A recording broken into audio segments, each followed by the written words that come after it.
지난 한 주간도 우리 기쁨의 동산에 하나님께서 큰 은혜를 부어주셨습니다. 제일 먼저 감사할 것은 당회에서 학습 세례식을 진행하기로 했습니다. 성찬식은 당분간 못하더라도 학습 세례식은 해야 되겠다, 그래서 결정했거든요. 마침 어제 권사님 한 분이 우리 아이들 유아 세례를 받아야 되는데 어떡하냐 그래서 당회에서 결정했다고 아주 당당하게 말할 수 있어서 너무 감사했습니다. 유아 세례나 또 어른들 세례 받을 사람들 준비했다가 광고 나가면 바로 신청해 주시면 되겠습니다. 두 번째 감사한 것은 추석 명절 선물을 나눠드리고 있는데요. 특별히 이번에 감사한 것은 이번 추석 명절은 부모님들이 먼저 오지 마라, 오지 말라 그래서 안 가시면 안 되고 가야 됩니다. 원래는 오지 말라고 하셔서 더 쓸쓸할 수 있는데 교회에서마저도 선물이 없다면 좀 그랬겠다. 근데 아마 복지부에서도 많은 갈등 속에 결정을 했는데 좀 늦은 것 같아요. 그러니까 배달할 시간이 적어서 쩔쩔매면서도 복지부 식구들이 최선을 다해서 전달하는 모습을 보면서 정말 감사하다. 작지만 어르신들이 이번 명절에 덜 힘들었으면 좋겠다는 그런 마음이 있고요. 수고하신 분들에게 감사를 드립니다. 세 번째로는 우리 스튜디오를 꾸미기로 결정하고 예산도 이렇게 당회에서 지원하기로 했습니다. 영상으로 많은 프로그램을 제작을 해야 되는데 시설이 안 되기 때문에 어려웠죠. 제가 이제 2달 동안 저도 집에서 예배를 드리면서 집에서 드리는 분들의 심정을 충분히 이해했어요. 나오고 싶어도 자녀들이 못 가게 하시는 분들이 있잖아요. 불신 가족들이 또 절대 안 된다 그래서 못 나오고, 또 심지어는 직장에서 월요일마다 눈치 주되잖아요. 교회 갔다 왔어? 그래갖고 눈치 줘서 여러 가지로 아주 핍박 상황에서 못 나오는 분들이 있는 것을 제가 합니다. 그래서 저는 2달을 지내면서 이게 장기화될 텐데 그러면 교회에서 집에서 드리는 분들을 위한 배려와 또 시스템을 갖춰야겠다, 그런 생각을 했는데 마치 당회에서 결정이 돼서 예산도 확보돼 갖고 준비하게 돼서 감사합니다. 아무쪼록 아까도 광고 나온 것처럼 PD, 작가, 또 카메라 조작하는 분들이 필요하니까요. 전문성이 없어도 괜찮아요. 배워가면서 하면 되니까 많이 지원하셔서 이번 기회에 은사를 개발하는 기회가 됐으면 좋겠습니다. 감사합니다. 자, 이제 오늘 제목을 한번 볼까요? 오늘 제목이 뭡니까? 두려움 없이 흔들림 없이. 지금 코로나19로 모든 사람이 다 힘들어합니다. 예수 믿는 사람은 힘들어해야 될까요? 힘들지 않아야 될까요? 예수 믿는 사람도 힘든 겁니다. 그건 어쩔 수 없습니다. 힘든 게 비성경적이다 그런 건 아니에요. 힘들어요. 예수 믿는 사람이나 믿지 않은 사람이나 힘든 게 정상이고 당연합니다. 그 다음이 중요해요. 믿지 않은 사람은 힘듦을 넘어서 불안을 느끼고 두려워합니다. 그런데 예수를 믿는 사람들의 다른 점은 두려워하지 않는다는 거예요. 이 두려움이 신앙생활에 가장 해로운 것이고 그 두려움 때문에 우리가 어마어마한 비극을 경험할 때가 많이 있어요. 대표적인 비극이 뭐냐? 요한계시록 21장 8절을 먼저 볼 거예요. 이 요한계시록 21장 8절. 저것도 뭐예요? 갑자기 13절이 왜 나왔을까? 재밌게 하려고 그러지. 같이 11절, 28절 시작. 그러나 두려워하는 자들과 믿지 아니하는 자들과 흉악한 자들과 살인자들과 음행하는 자들과 점술가들과 우상숭배자들과 거짓말하는 모든 자들은 불과 유황으로 타는 못에 던져지리니 이것이 둘째 사망이라. 무시무시한 둘째 사망, 더 이상 기회가 없는 완전한 심판을 당하게 되는. 너무 빨리 다시 보여주세요. 보면 맨 처음에가 누구예요? 두려워하는 자들이에요. 여러분, 둘째 사망에 들어가는 첫 번째 주인공이 두려워하는 자라 그래요. 그 다음에 뭐예요? 믿지 아니하는 자들. 그래서 사실 이 두려움은 믿음과 연관되어 있는데 마태복음 8장 26절에 가보시면 예수님께서 두려워하는 제자들에게 이렇게 말씀하셔요. 어찌하여 무서워하느냐? 믿음이 적은 자들아 하시고 곧 일어나사 바람과 바다를 꾸짖었다. 근데 여기서 무서워하느냐 할 때 그 단어와 아까 요한계시록 나오는 단어가 같은 단어죠. 그러니까 결국 믿음 없는 사람이 두려워하고, 그렇기 때문에 두려워하는 자들이 믿음이 없으니까 지옥불에 들어가는 첫 번째 리스트인 거죠. 근데 이 세상에서 두려워하지 않는 사람이 있을까요? 없을까요? 없어요. 그래서 이제 일반 심리학자들은 두려워하지 않는 사람 두 종류가 있다. 첫 번째는 죽은 사람들, 두 번째는 정신병자들. 이 말은 뭐냐면 이 세상 사람은 아무도 두려움을 느끼지 않는 사람이 없다는 거죠. 왜 그렇게 됐죠? 잘 아시는 것처럼 창세기에 보면 아담과 하와가 선악을 알게 하는 나무를 따먹은 다음에 두려움이 찾아왔어요. 그래서 모든 인류는 그 죄 때문에 두려움 속에 평생을 살게 되는 거죠. 그런데 예수 믿는 사람은 어떻게 두려움에서 벗어날 수 있는가? 좀 이따 말씀드리기로 하고요. 사실은 이 두려움이라는 것이 우리에게 여러 가지 면에서 해로운데요. 먼저 설문조사를 하나 볼 텐데요. 최근에 코로나19 때문에 젊은이들이 코로나 블루를 겪고 있다 그래요. 블루란 말이 처음 들어봤죠. 사실 이 블루란 우울함을 느낀다 그런 거거든요. 옛날에는 산후 우울증을 앓는 겪는 애기 엄마들이 겪는 우울함을 블루라고 표현했어요. 근데 그것이 코로나19 때 모든 젊은이들에게 찾아왔는데 몇 프로예요? 20대에 70.9%라는 거죠. 가장 건강하다고 할 수 있는 20대가 코로나 블루로 고생하는데 일본을 보세요. 일본. 이유가 뭐예요? 일본? 보여요? 일본 이유가 언제 끝날지 모른다는 두려움이 57%라는 거예요. 그러니까 결국 두려움이 우울하게 만들고 힘들게 한다는 거죠. 그러니까 인생 곳곳에서 우리에게 찾아온 두려움이 우리를 약하게 만들고 좌절하게 만들고, 그리고 그것은 또 나에게 관계를 깨트려요. 부부 관계를 깨트리고, 부모 자녀 관계를 깨트리고, 성도 간의 관계를 깨트리고, 심지어는 뭐냐면 잘못된 판단과 결정함으로 온 나라에 위험을 줄 수도 있는 거죠. 자, 먼저요, 간단하게 이 두려움이 주는 개도 무시한다는 거예요. 개무시. 한번 볼까요? 그림을 잠깐 보여주세요. 저게 뭐냐면 심리학자들이 연구해 보니까 개들이 누구에게는 막 또 달려들고 누구에 안 달려들잖아요. 이유를 보니까 개를 무서워서 심장이 두근두근 거리는 소리를 개가 알아차린대요. 그래서 그런 사람 앞에 더 달려든다는 거죠. 제가 내치 때 든 예화가 있어요. 저 은혜동산교회라고 하산의 동산교회 목사들이 자전거를 타고 가는데 막 개가 쫓아와서 막 무서웠다 그러니까 따라가지 않았던 부목사가, 에이 목사님 그걸 뭘 무서워합니까? 간단한 방법이 있습니다. 그래서 그 다음에 같이 갔대요. 근데 그 개가 나타났다는 거야. 그랬더니 이 부목사가, 제가 설교 시간이니까 알죠? 개잖아. 개. 소리를 꽉 지르니까 개가 꼬리를 감고 도망가더라는 거죠. 여러분, 그런 거예요. 사실은 우리가 두려움 속에 살면 개도 무시한다니까. 개 무시당한다니까요. 그러니까 결국 우리 생활 속에서 이 두려움이 주는 해악이 많은데, 진짜 이 두려움 때문에 인생 망한 대표적인 인물이 누구냐면 오늘 성경에 나타나는 시드기야입니다. 시드기야. 자, 그래서 오늘 본문 14절을 볼까요? 14절 시작.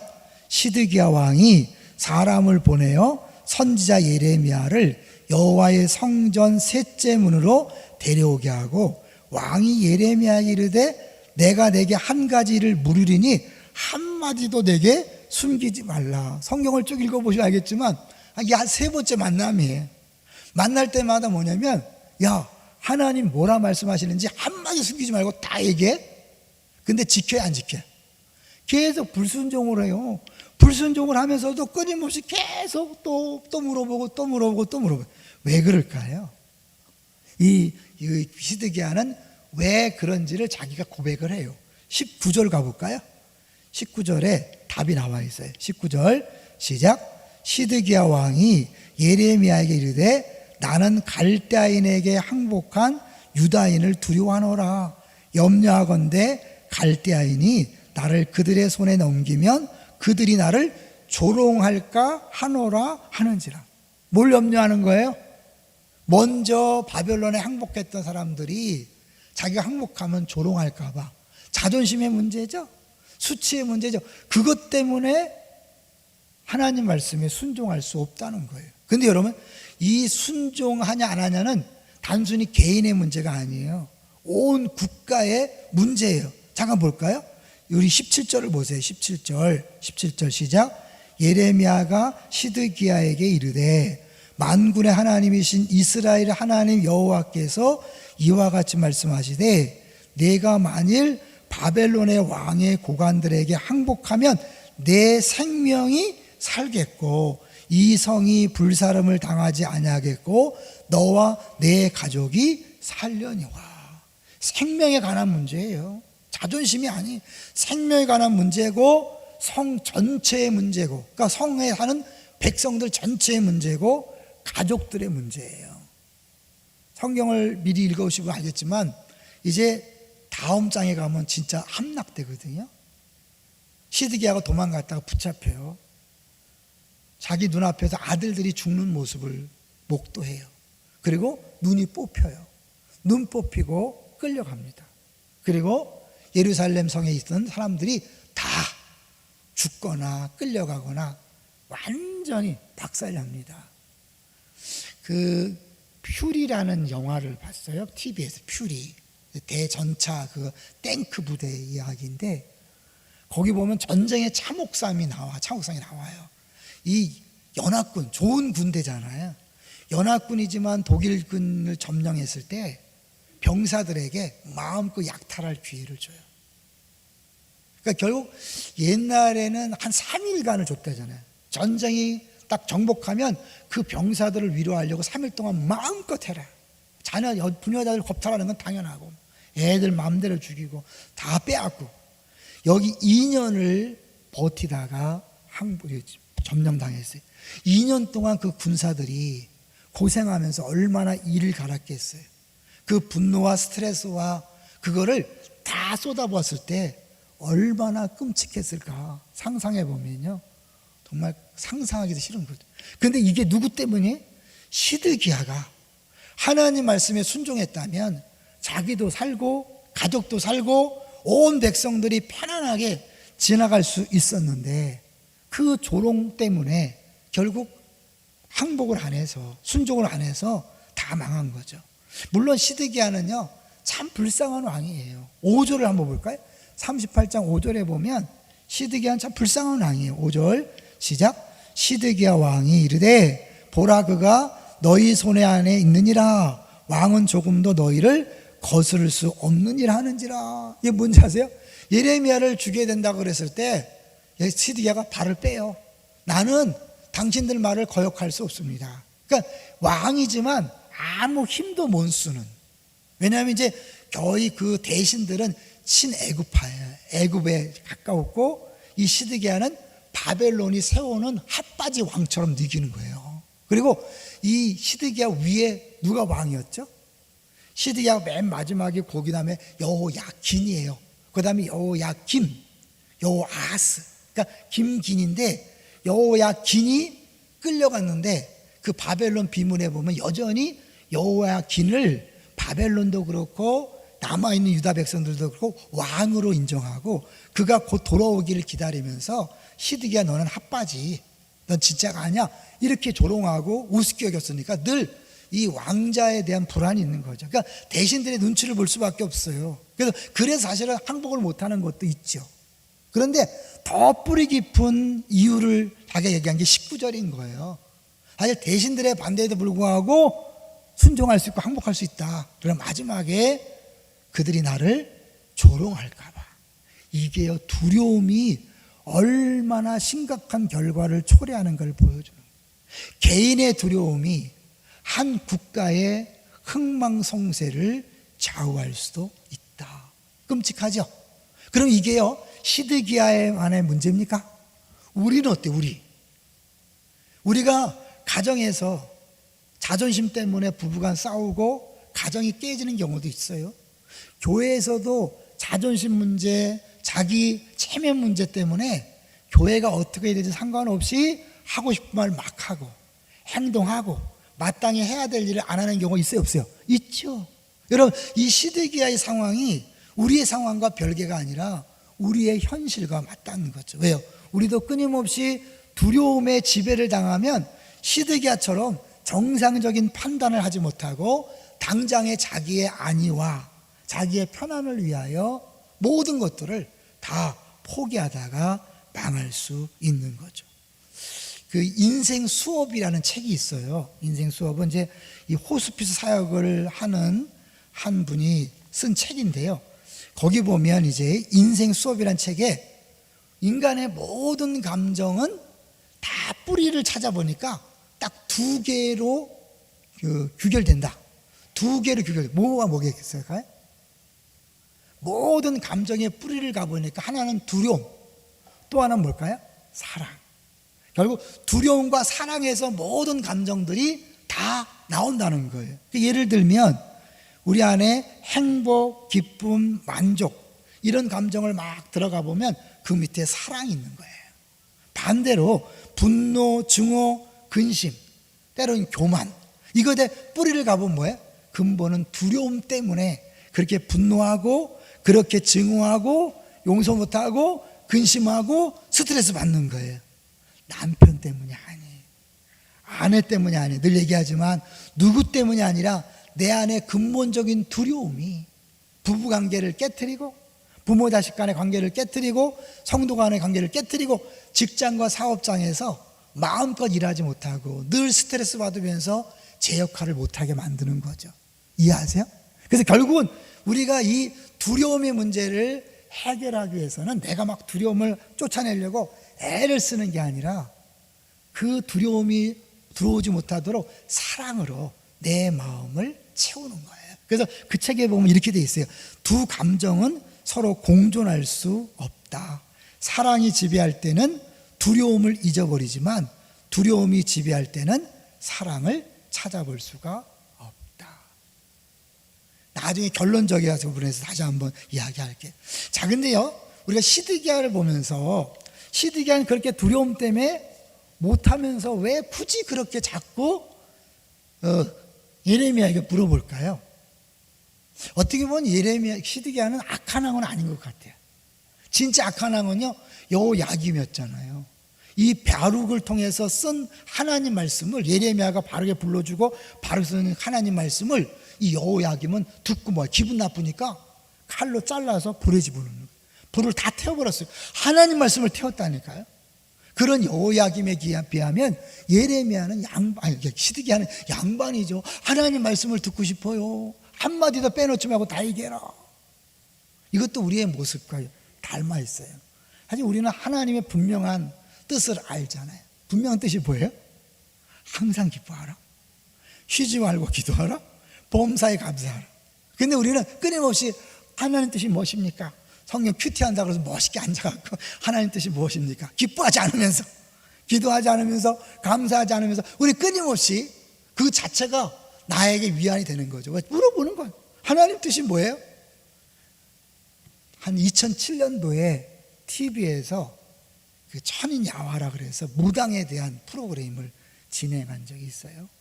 그때 보면 설문조사를 했는데 한국 사람 1000명의 성인 남녀를 대상으로 설문조사했는데 50%가 점을 본다는 거예요.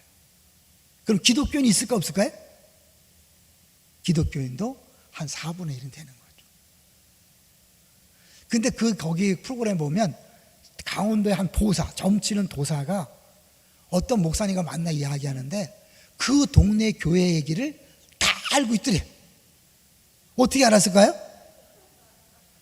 중진 권사님들이 찾아와서 점을 보면서 그냥 시키자는데 목사 어떻고 장로 없고 다 얘기한다는 거예요. 여러분 예전에 그런 광고 있는 거 아세요? 이런 찌라시 광고에 권사우대, 점집에 전사우대.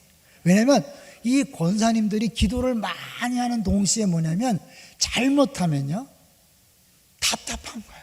기도하는데 응답이 안 와. 근데 점집가면 어떻게 해요? 바로 나오잖아요. 그래서 찾아간다는 거예요. 여러분 젊은 사람도 마찬가지예요. 교회 다니면서 점집 간 사람 많이 있는데 그게 뭐냐면 교회 기도해도 응답이 안 오는데 이 무당은 바로 얘기해 주거든요. 그래서 이 사람들 특징이 뭐냐면 자기가 원하는 답을 안 주면 다른 집을 간대. 점집을 돌아다니다가 자기가 원하는 이야기를 들으면 그때 멈춘다는 거예요. 여러분, 이 시드기야가 왜 순종도 안 하면서 자꾸 할까요? 자기가 듣고 싶은 얘기를 듣고 싶은 거예요. 사실은 또 물어보고 또 물어봐서 항복하지 말라라는 얘기를 듣고 싶은 거죠. 그러니까 안 듣고 싶은 거예요. 순종하지 않고 싶은 거예요. 그런데 어떻게 종교적으로 하나님을 거부할 수는 없잖아요. 여러분, 우리가 교회 나오고 기도하고 하나님 뜻을 구한다고 괜찮은 게 아니에요. 정말 하나님 뜻을 구한다면 어떻게 해요? 순종해야 되는 거죠. 순종하지 않는 사람은 아무리 하나님 뜻을 구한다 그래도 그건 가짜인 거예요. 동의하시나요? 그래서 저는 이 시드기야를 생각하다가 떠오르는 한 왕이 있었어요. 비가 오면 생각나는 한 사람이 아니라 순종하면 생각나는 한 왕이 있잖아요. 누구예요? 순종하지 못해서 폐위가 된 왕이 있죠. 누구예요? 사울. 근데 사울, 시드기야, 순종, 치유에서 공통점이 있어.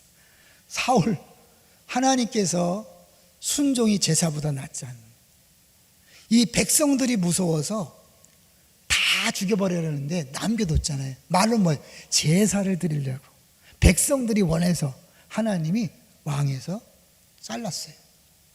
첫 번째 왕 사울이 불순종으로 문제가 생겼다면 시드기야 왕, 마지막 왕도 불순종으로 문제가 생긴 거죠. 처음부터 마지막까지 이스라엘 역사의 모든 왕들은 한결같이 불순종한 왕이었다는 거예요. 이거는 결국 무엇을 가리킬까요? 진짜 왕이 올 것을 보여주고 있는 거죠. 예수 우리 왕이요. 예수님이 왕으로 오셔서 사실은 힘들고 어렵고 두렵지만 순종하신 거 기억하시나요? 할 수만 있거든 이 잔을 내게서 옮기시옵소서. 내가 너무 힘들어서 죽게 되었다. 고민하여 죽게 되었다. 좀 깨워 기도해달라. 이게 뭐예요? 예수님도 십자가 앞에서 너무 두려웠던 거예요. 너무 고통스러웠던 거예요. 그렇지만 그 예수님이 어떻게 십자가를 졌을까요? 그 안에 하나님에 대한 사랑이 있었던 거죠. 그리고 이 십자가를 통하여 구원받은 전 인류에 대한 사랑이 있었기 때문에 기꺼이 십자가를 지세요. 여기 비밀이 있는 거예요. 사실 우리가 두려움의 문제를 해결할 수 없어요. 여러분, 두렵지 않아, 안 두려워야지, 안 두려워야지, 안 되는 거예요. 이 두려움의 문제는 예수님이 이미 해결해 주셨어요. 할렐루야. 어떻게 해요? 죄 때문에 두려움이 왔는데 죄를 십자가에서 죽으심으로 죄값을 치렀잖아요. 그러니까 모든 두려움은 해방된 거, 끝난 거예요. 이제 그것을 내가 어떻게 누리며 살아가느냐만 남아있는 거예요. 내 방법으로 두려움을 해결하려고 하지 마세요. 어떤 사람은 돈을 벌어서, 아이들이 좋은 대학교 가서, 내가 힘을 얻어서, 내가 높아져서, 더 많이 가져서 두려움을 해결해 보려고 해. 끊임없이. 그러다 보니까 싸움이 나는 거거든요. 부부끼리도 왜 싸워요? 결국 뿌리는 뭐예요? 두려움을 해결하기 위해서 어떻게 해요? 남편이 내 말을 꼭 들어줘야 돼. 내가 시키는 대로 해야 돼. 애들이 두렵기 때문에 애들이 엄마 말을 들어야 돼. 여러분, 하나님이 알아서 하시는데 우리는 어떻게 해요? 내 안에 불안과 두려움을 내 통제 속에 집어넣어서 내가 원하는 대로 대야만 된다고 생각해요. 동의하세요? 그러니까 내가 두려움이 없는 사람은 부부싸움할 필요가 있어요, 없어요? 없어요. 관계가 왜 깨어지냐면 결국 내 불안 때문에 상대방을 먼저 공격하는 거예요. 뒷담하는 거예요. 시기질투하는 거예요. 더 빼앗는 거예요. 높아지는 거예요. 불안하니까. 근데 이 불안의 문제, 두려움의 문제를 이미 주님이 해결했다. 더 이상 그럴 필요가 없는 거예요. 그런데 분명히 예수님 믿고 예수님이 해결했다 그러는데 왜 나에게 이 두려움이 해결되지 않을까? 다시 아까 인생 수업에 나온 것처럼 두려움과 사랑은 공존할 수 없어요. 자, 그런데 더 구체적으로 성경이 말씀합니다. 요한 1서를 가보세요. 요한 1서 우리 4장 18절을 같이 한번 보겠습니다. 요한 1서 4장 18절 화면에 나와요. 같이 한번 읽어볼게요. 시작. 사랑 안에 두려움이 없고 온전한 사랑이 두려움을 내쫓나니 두려움에는 형벌이 있음이라 두려워하는 자는 사랑 안에서 온전히 이루지 못하였느니라. 이거를 쉬운 성경은 아주 더 쉽게 번역했는데요. 이렇게 돼 있어요. 사랑이 있는 곳에는 두려움이 없습니다. 왜냐하면 완전한 사랑이 두려움을 내어 쫓기 때문입니다. 내가 두려움을 내어 쫓는 게 아니라 사랑이 우리 안에 들어오면 그 두려움이 어쩔 수 없이 나가게 되는 거예요. 여러분, 이거는 우리 일상생활에서 많이 경험하는 건데요. 지난주도 얘기했죠. 여자는 약하지만 누구는 강하다? 왜 강한 거죠? 자녀에 대한 사랑이 모든 부끄러움을 이겨요. 그래서 아줌마들이 무서워요. 왜냐하면 아줌마들은 자녀 때문에 창피한 거, 부끄러운 거 그거 없어. 왜? 애들을 위해서라면 막 뭐든지 하는 그 아줌마가 굉장히 무섭죠. 근데 이게 아줌마뿐 아니라 아저씨들도 무서운 거네. 아버지가 되면, 아버지 마음이 있으면 두려움을 이겨내는 거죠. 그러니까 예전에 제주도에서 아파트에 화재가 났어요.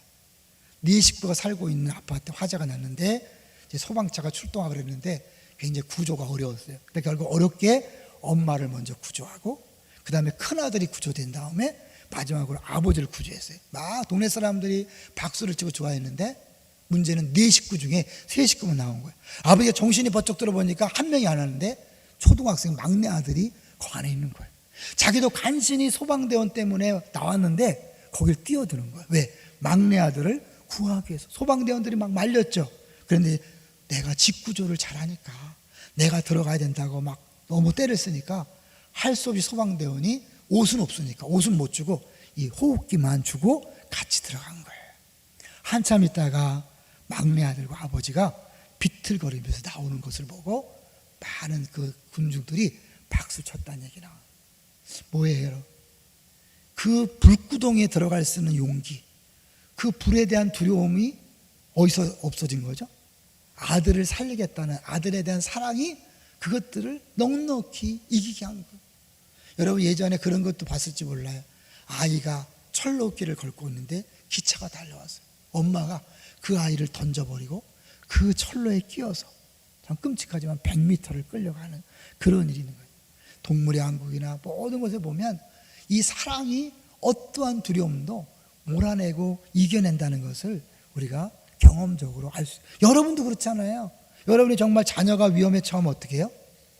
모든 걸 다 포기하고 달려갈 수 있잖아요. 이게 사랑이 두려움을 내어쫓는 원리인 거죠. 근데 이제 아까 잠깐 얘기했지만 사울과 비교되는 다윗이 있잖아요.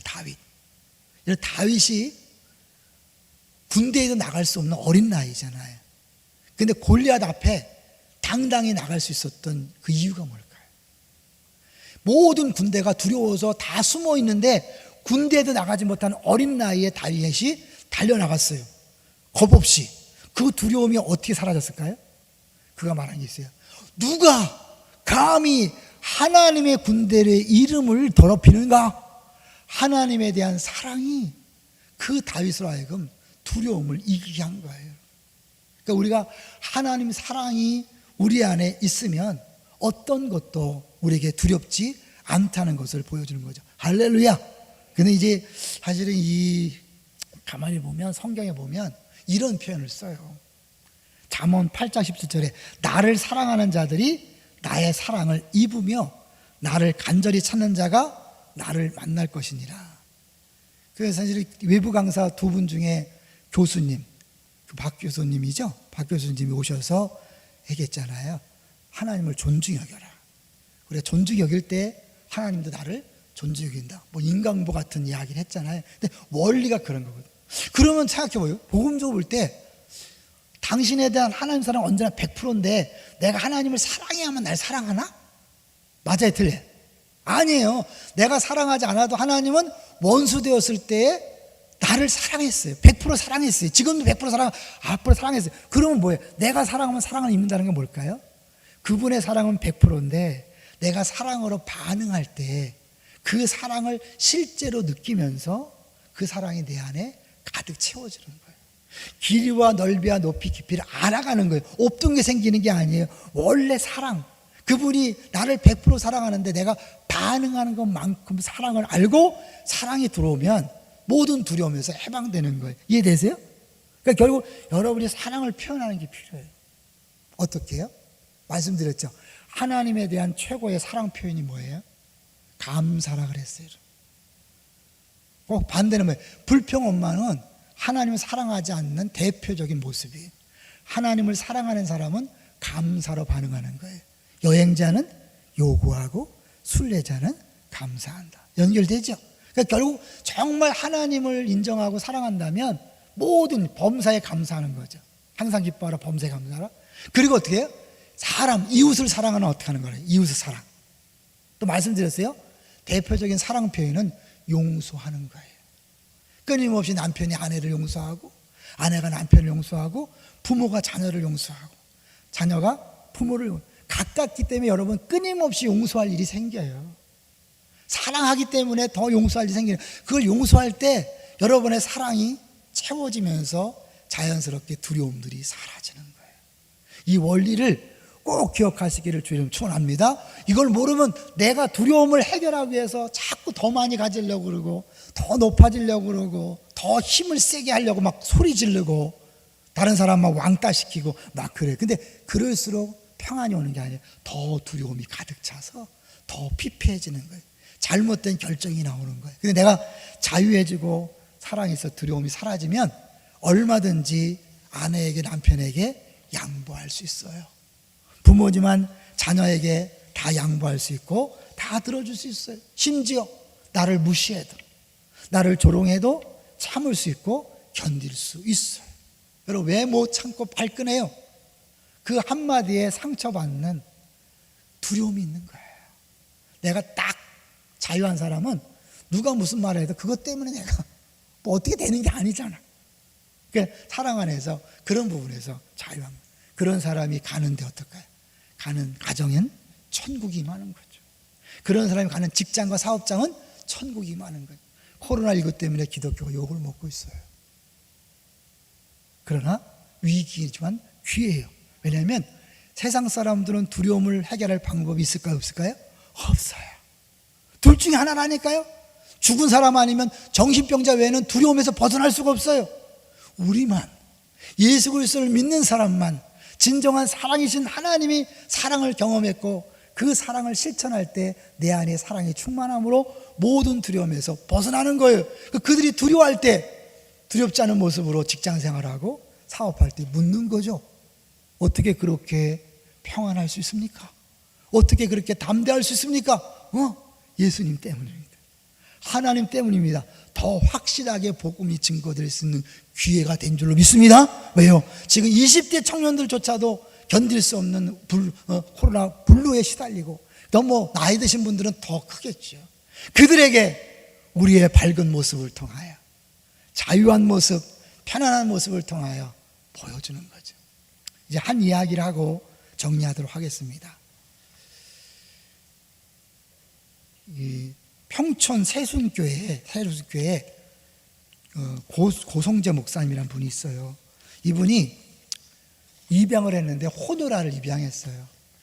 그러니까 보통 애를 입양해도 사실은 어려울 수 있는데 호노라를 입양했기 때문에 많은 생각이 있었던 거예요. 근데 이 아이가 한 번 입양됐다가 호노라라는 이유 때문에 파양이 돼서 상처를 입은 상태 속에서 다시 입양을 했기 때문에 걱정이 많았어요.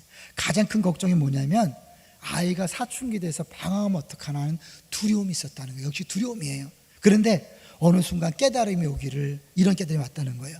정말 우리가 생각해야 할 것은 입양이 우리 자신을 위한 것이 아니라 그 아이를 위한 것이라는 사실입니다. 그 아이를 위해서 하는 거예요. 우리가 염려하는 것은 우리 자신의 불편함에 불과한 것이지만 그 아이에게는 인생이 걸린 문제입니다. 우리가 좀 힘들고 조롱당하고 불편하고 염려가 있기 때문에 안 하는 그 순간 누군가의 인생이 끝나는 겁니다.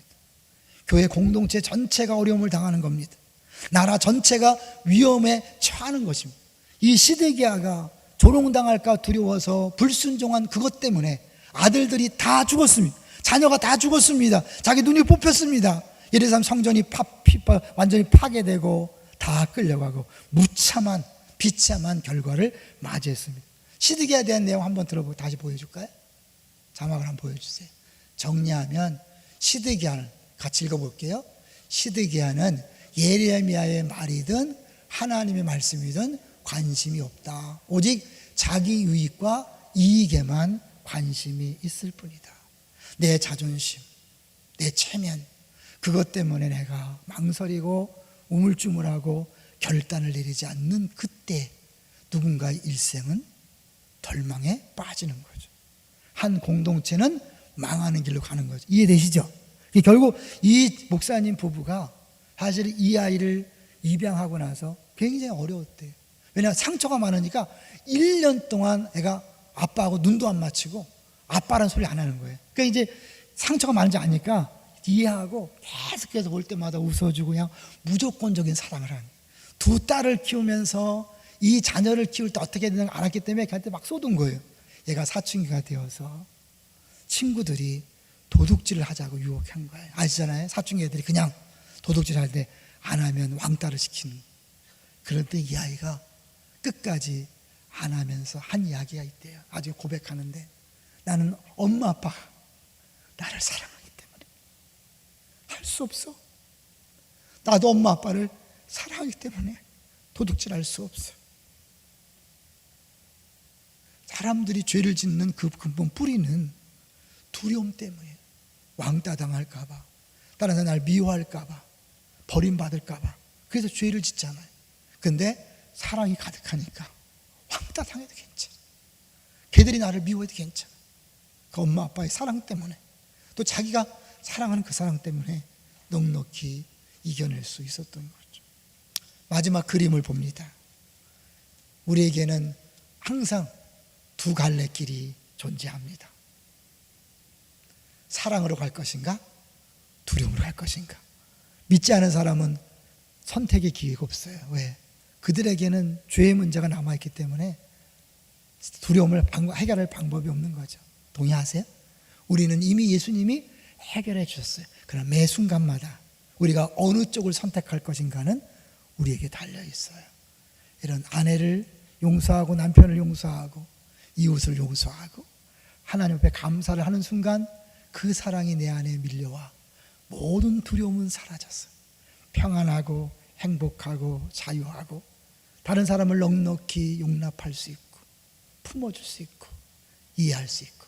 그러나 반대로 내가 끊임없이 나 중심으로 계속해서 나 하는 순간 두려움은 해결되는 게 아니라 더 깊은 두려움 속에 빠져서 처음에는 부부관계만 깨어졌는데 가족 전체 관계가 깨어지고 교회 와서 이웃 교회 성도와의 관계가 깨어지고 만나는 사람마다 싸우고 다투는 거.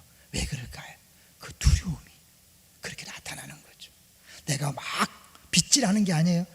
막 소를 부르고 막 애를 쓰고 막 주여 믿습니다 막 하는 게 아니라 주님 사랑을 묵상하고 십자가를 바라보면서 나를 위하여 온 몸에 상처 입으시고 피 흘리시면서 두려움을 극복하신 그 예수님의 십자가를 바라보면서 그 사랑을 받아들이고 그 사랑을 반응할 때 자연스럽게 사랑이 넘쳐나고 모든 두려움에서 해방돼서 여러분도 행복하고 여러분 가는 곳마다 행복이 넘칠 줄로 믿습니다.